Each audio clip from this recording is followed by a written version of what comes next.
কর্মীদের কমপ্লিট শাটডাউনে অচল এনবিআর, পোশাক খাতে প্রতিদিন ব্যাহত ২৫০০ কোটি টাকার বাণিজ্য।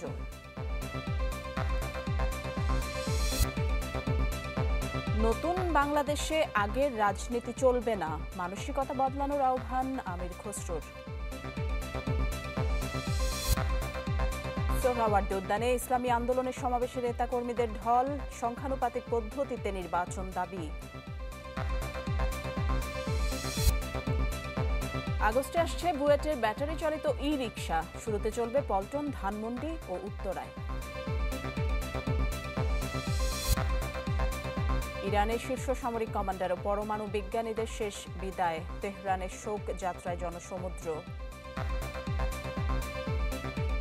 সরকারের হুঁশিয়ারি সত্ত্বেও কমপ্লিট শাটডাউন কর্মসূচি পালন করছে জাতীয় রাজস্ব বোর্ডের কর্মকর্তা কর্মচারীরা। জানান, দাবি আদায় না হওয়া পর্যন্ত আন্দোলন চালিয়ে যাবেন তারা। সংস্কার কার্যক্রম এগিয়ে নিতে শুক্রবারের মধ্যে এনবিআর চেয়ারম্যানকে অপসারণে আলটিমেটাম দিয়েছিল এনবিআর সংস্কার ঐক্য পরিষদ, কিন্তু এক দফা দাবি মেনে না নেয়ায় কমপ্লিট শাটডাউনে নামেন আন্দোলনকারীরা। এরই মধ্যে জাতীয় রাজস্ব বোর্ড একটি বিজ্ঞপ্তি জারি করেছে, যাতে বলা হয় কোনো কর্মকর্তা বিনা অনুমতিতে কর্মস্থলে অনুপস্থিত অথবা দেরিতে অফিসে এলে তার বিরুদ্ধে শাস্তিমূলক ব্যবস্থা নেওয়া হবে। বিজ্ঞপ্তিতে আরও জানানো হয়, এনবিআর সংস্কার ঐক্য পরিষদের ব্যানারে চলমান আন্দোলনের কারণে রাজস্ব আদায়ের মতো অত্যন্ত গুরুত্বপূর্ণ কাজ ব্যাহত হচ্ছে। কাঙ্ক্ষিত সেবা পাচ্ছেন না সাধারণ মানুষ। আজকে আপনার চারপাশে লোকারণ্য হয়ে গেছে। This is not a normal situation. আপনি যদি একটা নিপীড়নমূলক আদেশ করেন, আপনার যৌক্তিক দাবি তো আপনি দাবায় রাখতে পারবেন না। This is what is happening right now. প্রতিকারের জন্য হয়তো সরকার উপর মহল থেকে আমাদের এটা সমাধান করা হয়ে যাবে, এটাই আমরা আশা করছি। এবং উনি একা না, ওনার সাথে নিশ্চয়ই আরো কিছু মানুষ আছে যারা চাইছেন না যে ন্যায্যভাবে এই রাজস্ব সংস্কার হোক। তো তাকে অপসারণ করে কেবল এই সংস্কারের যাত্রা শুরু হতে পারে।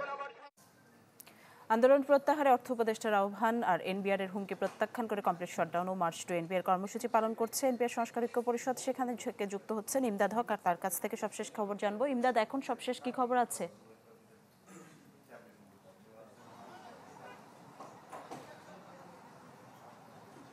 সকাল ৯টা থেকে আন্দোলনরত কর্মকর্তাদের এই কর্মসূচি শুরু হয়। এখানে সকালে শুরুতেই যেটা দেখেছি যে আন্দোলনরত কর্মকর্তারা এনবিআর এর প্রধান ফটকের সামনে এসে অবস্থান নিয়েছেন।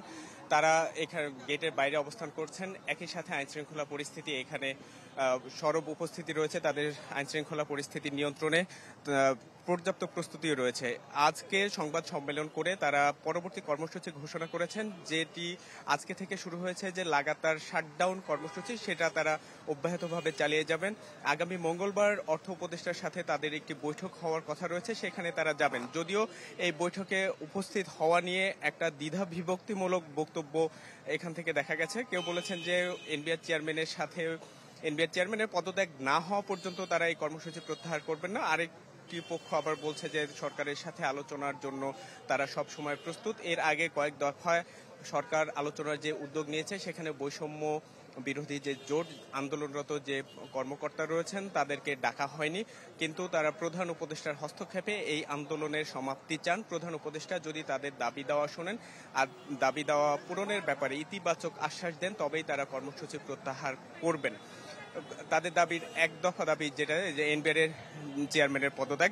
সেই সাথে আজকে যে ব্যবসায়ীরা সংবাদ সম্মেলন করে তাদের ক্ষয়ক্ষতির পরিমাণ জানালেন, একটা তথ্য দিলেন, সেই সাথে সাধারণ মানুষের যে সেবা ব্যাহত হচ্ছে এ বিষয়ে তাদের বক্তব্য হচ্ছে যে এনবিআর চেয়ারম্যানই এর জন্য দায়ী। তারা তাদের দায়ভার সম্পূর্ণভাবে এনবিআর চেয়ারম্যানের উপরেই চাপাতে চাইছেন।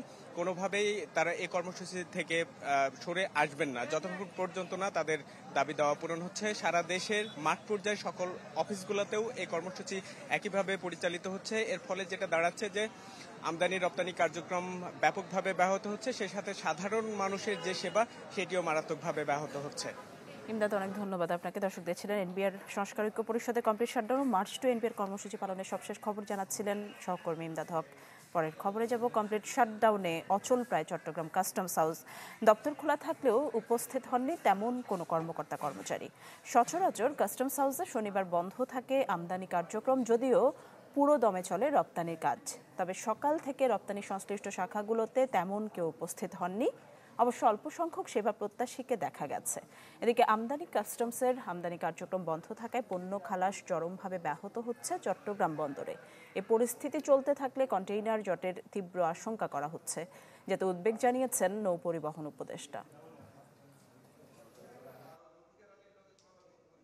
আমাদের এটা তো বিশেষ করে ওই যে জাহাজের একটা পিসি দিতে হয়, পোর্ট ক্লিয়ারেন্স আর কি, এটা এখনো হয় নাই, যদি হয় আর কি, এটাই আর কিছু না। আজকে সিটটা এখনো কাস্টমারদের ডকুমেন্ট আসে না, রপ্তানি আসবে 2টার পরে।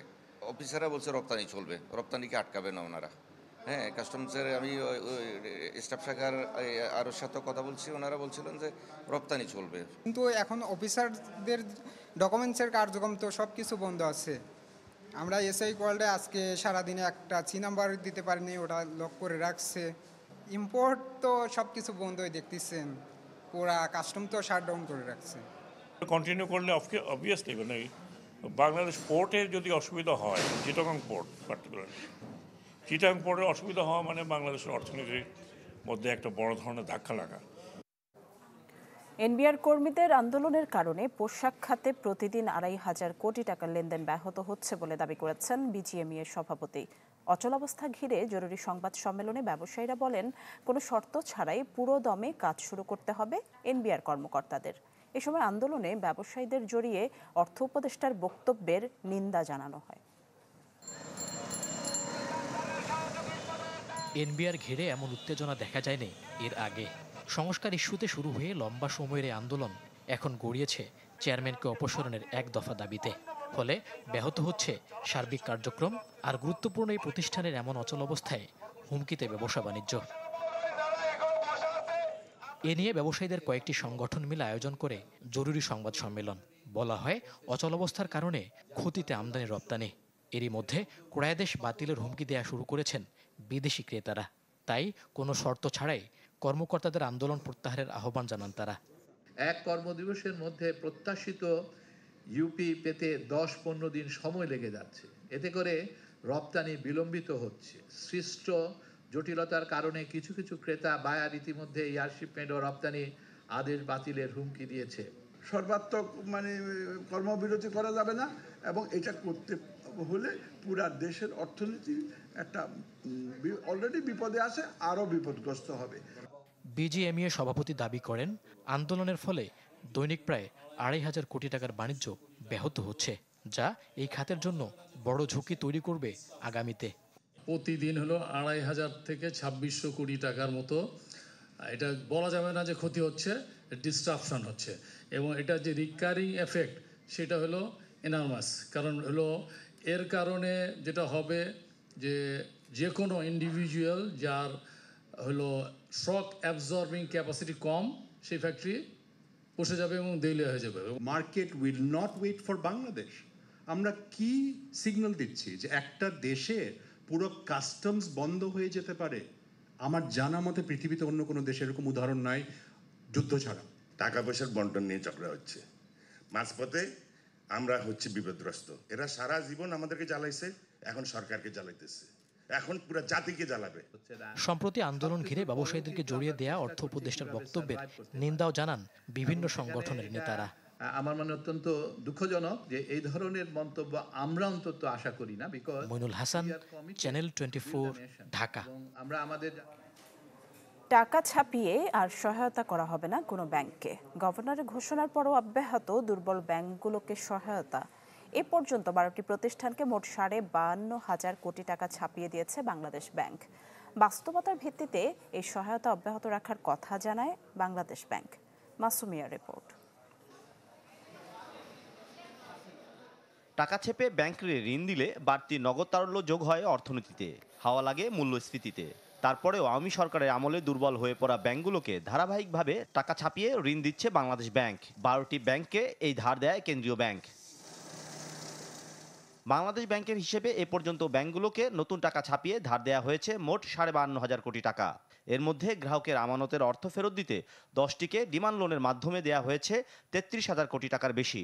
এছাড়া 9 ব্যাংকের চলতি হিসাবে ঘাটতিতে থাকা ১৯,০০০ কোটি টাকা রূপান্তর করা হয়েছে ডিমান্ড লোনে।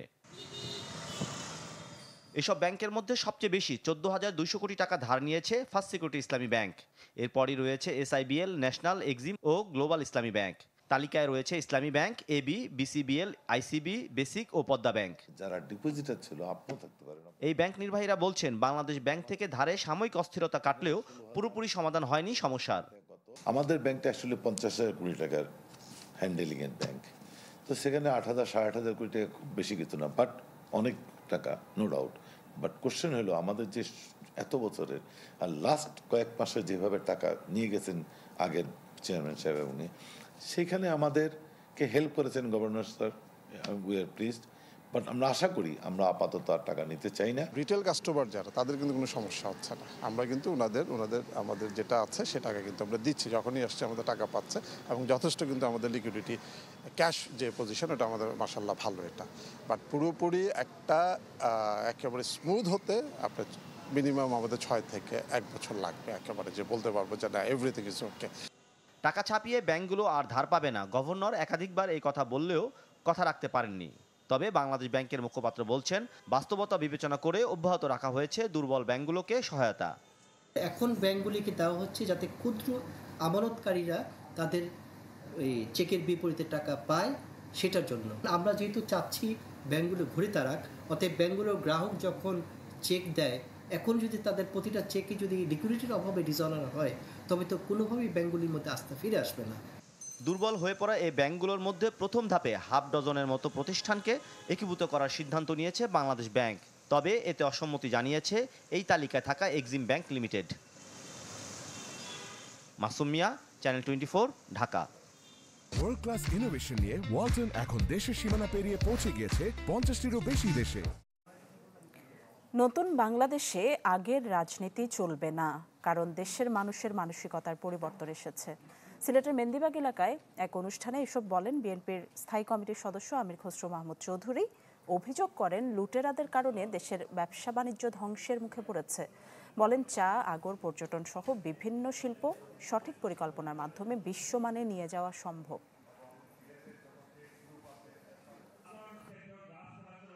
আগের মতো রাজনীতি হবে না, রাজনীতি পরিবর্তন হয়ে গেছে। বাংলাদেশের মানুষের মন মানসিকতা পরিবর্তন হয়েছে, প্রত্যাশা পরিবর্তন হয়েছে, আকাঙ্ক্ষার পরিবর্তন হয়েছে। এটার সাথে যদি আমরা রাজনীতি যারা করি, আমরা যদি চলতে না পারি, আমি পরিষ্কারভাবে আপনাদেরকে বলতে চাই, তাদের কোনো রাজনীতি বাংলাদেশে থাকবে না। সংস্কার, বিচার ও সংখ্যানুপাতিক পদ্ধতিতে জাতীয় নির্বাচনের দাবিতে রাজধানীর সোহরাওয়ার্দী উদ্যানে মহাসমাবেশ করছে ইসলামী আন্দোলন বাংলাদেশ। সকাল 10টায় প্রথম পর্বে জেলা ও মহানগর কমিটির নেতারা বক্তব্য দেন। এরই মধ্যে ইসলামী আন্দোলন বাংলাদেশের আমির চরমোনাই পীর সৈয়দ মোহাম্মদ রেজাউল করিমের সভাপতিত্বে শুরু হয়েছে মহাসমাবেশের মূল পর্ব। দেশের বিভিন্ন জেলার নেতাকর্মীরা মিছিল নিয়ে যোগ দিয়েছেন সমাবেশে। এছাড়া যোগ দিয়েছেন জামায়াত, এনসিপি, এবি পার্টি সহ কয়েকটি রাজনৈতিক দলের প্রতিনিধিরাও। বিগত 15 বছর আমাদের কোনো এমন বড় একটা মহাসমাবেশ হয় নাই। আমাদের বাংলাদেশের প্রত্যেকটা অঞ্চল থেকে, প্রত্যেকটা গ্রাম থেকে ইনশাল্লাহ অনেক লোকজনের আগমন দেখতেছি। পিআর পদ্ধতি নির্বাচনের আয়োজন করা আর অবাধ সুষ্ঠু নির্বাচন, মৌলিক সংস্কার হতে হবে। গণহত্যার বিচারের দাবিতে আজকে মূল তিনটা স্লোগান নিয়ে ইসলাম বিরোধী সকল চক্রান্তের বিরুদ্ধে ইসলামী আন্দোলন বাংলাদেশের নেতৃত্বে আজকে মহাসমাবেশে আমরা অংশগ্রহণ করেছি। ইসলাম এবং মানবিক মর্যাদার জন্য, ন্যায় বিচারের জন্য, সকল মানুষের অধিকার বাস্তবায়ন করার জন্য ইসলামী আন্দোলন বাংলাদেশ মাঠে ময়দানে কাজ করে যাচ্ছে।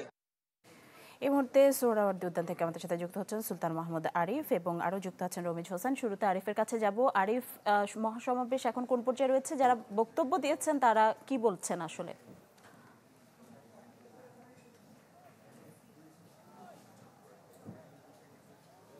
নিশ্চয়ই বলা যায় যে 2টার পর থেকে মূলত ইসলামী আন্দোলন বাংলাদেশের যে সমস্ত নেতাকর্মীরা রয়েছেন তারা বক্তব্য দিচ্ছেন এবং তারা বিগত সরকার অর্থাৎ আওয়ামী লীগের আমলের যে 16 থেকে 17 বছরের যে শাসনামল, সেই শাসনামলের কট্টর সমালোচনা করেছেন এবং নতুন বাংলাদেশের প্রত্যয়ে অর্থাৎ জুলাইয়ের বিপ্লবের পরে গণ অভ্যুত্থানের পরে যে নতুন বাংলাদেশ তৈরি হয়েছে সেই নতুন বাংলাদেশ নিয়ে সম্ভাবনার একটি ধার তারা বলছেন এবং সম্ভাবনার জন্য নতুন বাংলাদেশ তৈরি করার জন্য সবাইকে একীভূত হয়ে কাজ করার জন্য বলছেন।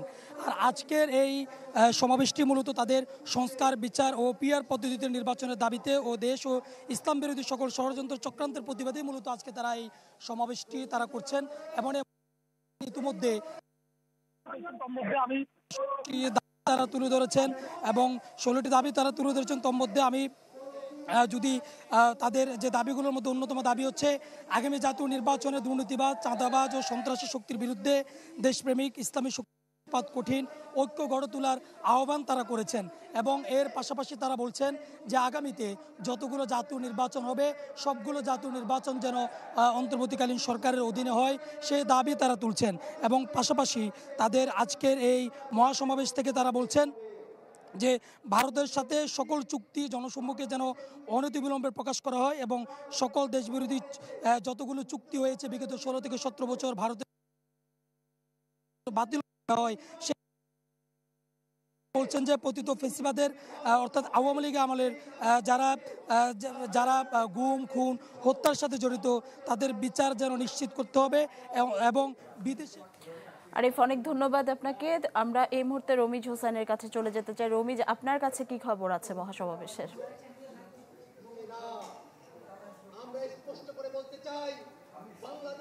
নিশি, এখন কিন্তু আপনি দেখতে পাচ্ছেন এনসিপির যিনি একজন কেন্দ্রীয় নেতা আক্তার তিনি এখানে কথা বলছেন। তো মূলত এখানে যারা বক্তব্য রেখেছেন আমরা দেখেছি এনসিপির আরেকজন নেতা সার্জিস এবং ইসলামী আন্দোলন বাংলাদেশের সহ যে সমস্ত রাজনৈতিক দলের নেতারা আসলে এখানে উপস্থিত হয়েছেন তাদের সবার মুখেই মূলত যেই সংখ্যানুপাতিক হারে ভোট কথা যেটা বলা হচ্ছে, তো তারা বলছিলেন যে শুধুমাত্র একটি দুইটি রাজনৈতিক দল ছাড়া বাংলাদেশে যতগুলো প্রচলিত রাজনৈতিক দল আছে অনিবন্ধিত তারা সবাই কিন্তু এই আনুপাতিক ভোট পিআর মাধ্যমে সামনে যেই নির্বাচন অনুষ্ঠিত হবে জাতীয় নির্বাচন সেইভাবেই তারা নির্বাচন আয়োজন চাচ্ছেন। আর এছাড়া জাতীয় নির্বাচনের আগে স্থানীয় নির্বাচনের কথা বলেছেন এবং 16টি দফা এখানে ঘোষণা করা হয়েছে যে বাংলাদেশ ইসলামী আন্দোলনের পক্ষ থেকে যে নিরপেক্ষ সরকারের অধীনে নির্বাচন এবং ইসলামী যেই দলগুলো রয়েছে সেই দলগুলো এক কাতারে আসতে পারে এবং একটি মাত্র ভোট ব্যাংক হয় সেই ধরনের কথা এখানে বলা হয়েছে। এর মধ্যে ইসলামী ঐক্যজোট, এবি পার্টি, এনসিপি, জামাত এবং গণ অধিকার পরিষদ সহ অন্যান্য যে সমস্ত ধর্মভিত্তিক রাজনৈতিক দলগুলো রয়েছে তারা এর মধ্যে রয়েছেন। আর কিছুক্ষণের মধ্যেই যিনি এই বাংলাদেশ ইসলামী আন্দোলন বাংলাদেশের আমির এবং তিনি এখানে বক্তব্য রাখবেন এবং সামনে যে জাতীয় নির্বাচন সেই নির্বাচন আসলে কিভাবে তারা অংশগ্রহণ করবে এবং কি ধরনের রোড ম্যাপ তারা আসলে এখানে নেতা কর্মীদের উদ্দেশ্যে দিবেন সেটির জন্য অধীর আগ্রহে অপেক্ষা করছেন এখানের যে সমস্ত নেতৃত্ব স্থানীয় বা যারা কর্মী স্থানীয় ব্যক্তিরা এসেছেন তারা। তো এরই মধ্যে কিন্তু বেশ বৃষ্টি হয়েছে এবং বেশ রোদের মধ্যেও আমরা দেখেছি যে নেতাকর্মীরা বেশ শান্তশিষ্টভাবে এই যে সমস্ত কেন্দ্রীয় নেতাকর্মী যারা রয়েছেন তাদের বক্তব্য শুনছেন। এবং এখানে আরেকটি কথা আসলে বারবার বলা হচ্ছে যে গণ অভ্যুত্থানে যারা জড়িত রয়েছে যারা বিদেশে অবস্থান করছেন বা দেশের মধ্যে যারা পলাতক অবস্থায় রয়েছে তাদেরকে যাতে কূটনৈতিক প্রচেষ্টার মাধ্যমে বাংলাদেশে ফিরিয়ে আনা যেতে পারে এবং সেই লক্ষ্যে অন্তর্বর্তীকালীন সরকারকে কাজ করার কথা বলছে এখান থেকে যে সমস্ত বক্তারা কথা বলছেন। এবং এই সংস্কার প্রক্রিয়া আসলে চলছে, এটি যত দ্রুত সম্ভব শেষ করে এবং যেই বিচার প্রক্রিয়া আছে জুলাই গণ অভ্যুত্থানে যারা জড়িত তাদের সেই বিচার প্রক্রিয়া শেষ করার পরেই বাংলাদেশে একটি নির্বাচন অনুষ্ঠিত হবে এই ধরনের দাবি করা হচ্ছে। এবং তারাও বলছেন যে শুধুমাত্র যে জুলাই গণ অভ্যুত্থান এটি কিন্তু কোনো রাজনৈতিক দলের একটি কর্মসূচি ছিল না, এটি সারা বাংলাদেশের মানুষ। রমিজ, অনেক ধন্যবাদ আপনাকে। দর্শক দেখছিলেন ইসলামী আন্দোলন বাংলাদেশের মহাসমাবেশ, সেখানে যুক্ত হয়েছেন জামায়াত, এনসিপি, এবি পার্টি সহ কয়েকটি রাজনৈতিক দলের প্রতিনিধিরাও সেখানকার সবশেষ খবর জানাচ্ছিলেন আমাদের সহকর্মীরা। পরের খবরে যাব। জুলাই আগস্টের গণ অভ্যুত্থান প্রথম বার্ষিকীতে মাসব্যাপী কর্মসূচি ঘোষণা করেছে জামায়াতে ইসলামী। মগবাজারের কেন্দ্রীয় কার্যালয়ে দলটির সেক্রেটারি জেনারেল মিয়া গোলাম পারওয়ার সংবাদ সম্মেলনে কর্মসূচি ঘোষণা করেন। জানান 19 জুলাই সোহরাওয়ার্দী উদ্যানে জাতীয় সমাবেশ, 16 জুলাই শহীদ আবু সাইদ স্মরণে রংপুরে আলোচনা সভা, 5 আগস্ট স্বৈরাচার পতন উপলক্ষে সারা দেশে গণমিছিল করবে দলটি। এছাড়া মাসব্যাপী আলোচনা সভা, সেমিনার, সিম্পোজিয়াম, আলোকচিত্র প্রদর্শনী সহ নানা আয়োজন থাকবে ছাত্র জনতা অভ্যুত্থানের প্রথম বার্ষিকীতে। 16 জুলাই ঐতিহাসিক দিন, শহীদ আবু সাইদ, যার দুঃসাহসী মৃত্যু ভয়হীন অকুত ভয় চেতনা সারা দুনিয়াকে নাড়া দিয়েছে, সেই স্মরণে আমরা রংপুরে আলোচনা সভা এবং দোয়া অনুষ্ঠানের আয়োজন করেছি। 19শে জুলাই ঐতিহাসিক সরোয়ার্দী উদ্যানে আমরা জাতীয় সমাবেশের ডাক দিয়েছি। ঢাকায় নামতে যাচ্ছে বুয়েট অনুমোদিত নকশায় 3 চাকার ব্যাটারি চালিত ই রিকশা। আগস্টের শুরু থেকে প্রাথমিকভাবে দক্ষিণ সিটির পল্টন, ধানমন্ডি এবং উত্তর সিটির উত্তরায় প্রাথমিকভাবে চলবে এই বিশেষ রিকশা। দেয়া হবে অনলাইন লাইসেন্স। রাজধানীতে ব্যাটারি চালিত অটোরিকশার লাগামহীন চলাচল নিয়ে উদ্বিগ্ন অনেকেই। অলিগলি থেকে শুরু করে প্রধান সড়কে নিরাপত্তা ঝুঁকি নিয়ে চলাচল করা এসব অটোরিকশা নিয়ন্ত্রণ ও নিরাপদ করার সমাধান খোঁজা হচ্ছে বেশ কিছুদিন ধরেই। এই ক্ষেত্রে ঢাকা 2 সিটি কর্পোরেশনের উদ্যোগে এগিয়ে এসেছে দেশের শীর্ষ প্রযুক্তি বিশ্ববিদ্যালয় বুয়েট। বিশ্ববিদ্যালয়টির কারিগরি দল ব্যাটারি চালিত ই রিকশার কাঠামো ও ব্রেকে এনেছে পরিবর্তন, যা অনেকাংশেই যাত্রী ও চালককে দেবে সুরক্ষা। এসব ই রিকশা আগামী আগস্ট মাস থেকে প্রাথমিকভাবে চলাচল করবে রাজধানীর পল্টন, ধানমন্ডি ও উত্তরা এলাকায়। ঢাকা উত্তরের নগর ভবনে ই রিকশার প্রশিক্ষণ কর্মসূচির উদ্বোধন অনুষ্ঠানে ডিএনসিসি প্রশাসক জানান, অনুমোদনহীন রিকশা ধীরে ধীরে সরিয়ে দেওয়া হবে। অর্গানিক্যালি আমরা আস্তে আস্তে মার্কেটে যাবে, কারণ যারা কিনবেন তারও ফাইন্যান্সিয়াল ক্যাপাসিটি, প্রস্তুতির একটা ব্যাপার আছে। বাট টার্গেট হচ্ছে আমরা অগাস্ট মাসের প্রথম সপ্তাহ থেকে আমরা এটা মার্কেটে দেওয়া শুরু করবো, এবং অগাস্ট মাসের প্রথম থেকেই অন্য যে রিকশাগুলো এই জোনে থাকবে তাদের চলাচলটা আমরা আস্তে আস্তে গ্র্যাজুয়ালি রেস্ট্রিক্টেড করবো। অনুষ্ঠানে প্রধান অতিথির বক্তব্যে স্থানীয় সরকার উপদেষ্টা আসিফ মাহমুদ বলেন, ই রিকশার ক্ষেত্রে লাইসেন্সের ব্যবস্থা থাকবে, যা হবে অনলাইনের মাধ্যমে। প্রত্যেক চালকের জন্য রাখা হবে প্রশিক্ষণের ব্যবস্থা। পুরো প্রক্রিয়াটা অনলাইনে হবে। রিকশা অ্যাপ নামে আমরা একটা অ্যাপ ইন্ট্রোডিউস করবো এবং একটা ওয়েবসাইট থাকবে, তার মাধ্যমে পুরো প্রক্রিয়াটা হবে। আমাদের রিকশাগুলোতে কিউআর কোড থাকবে। কিউআর কোড দিয়ে এই যে আমাদের ট্রাফিক পুলিশ যে রেগুলেশনসের মধ্যে তাদেরকে আনবে, কিউআর কোডটা স্ক্যান করলে সব ইনফরমেশন চলে আসবে। আমাদের ট্রেনাররা সেটা ইউজ করতে পারবেন। ই রিকশার মাধ্যমে ঢাকার সড়কে কিছুটা হলেও শৃঙ্খলা ফিরবে বলেও মনে করেন স্থানীয় সরকার উপদেষ্টা। প্রপার অ্যাকশন প্ল্যান নিয়েছে যে কিভাবে এটার বাস্তবায়নটা হবে। আশরাফুল আলম আকাশ, চ্যানেল 24, ঢাকা।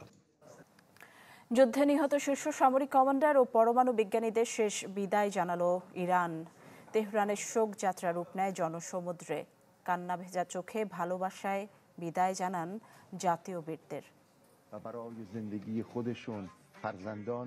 শোকস্তব্ধ তেহরানের ইনকিলাব মোড়। ভারাক্রান্ত হৃদয়ে জাতীয় নায়কদের শেষ বিদায়ে ভিড় করেছে লাখো ইরানি।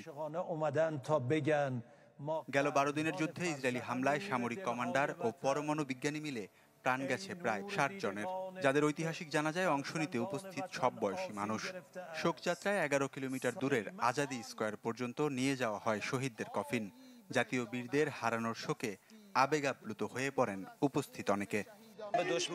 আমরা এখানে জড়ো হয়েছি যাতে শত্রুরা দেখে ইরানের মানুষ ঐক্যবদ্ধ। আমরা কখনোই এই দেশকে বিপদের মুখে ফেলে পালাবো না।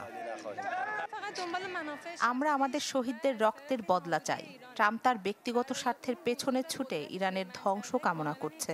আমাদের দুর্বল করার জন্য সব ধরনের চেষ্টা চালিয়ে যাচ্ছে শত্রুপক্ষ।